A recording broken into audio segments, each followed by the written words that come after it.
কথা হজম করতে শিখুন, আপনাকে জীবনে জিততে সাহায্য করবে। কখনো তর্কে জিততে যাবেন না, এটা সময়ের অপচয়।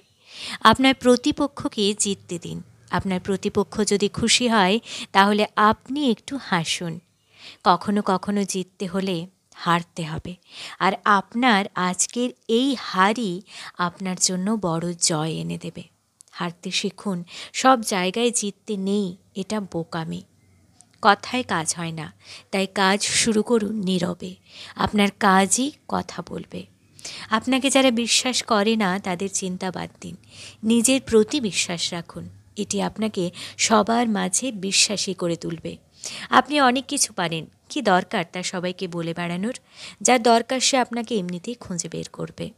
চিতাবাঘ কখনো কুকুরের সাথে দৌড় প্রতিযোগিতা করে না, কুকুরকে জিততে দিন।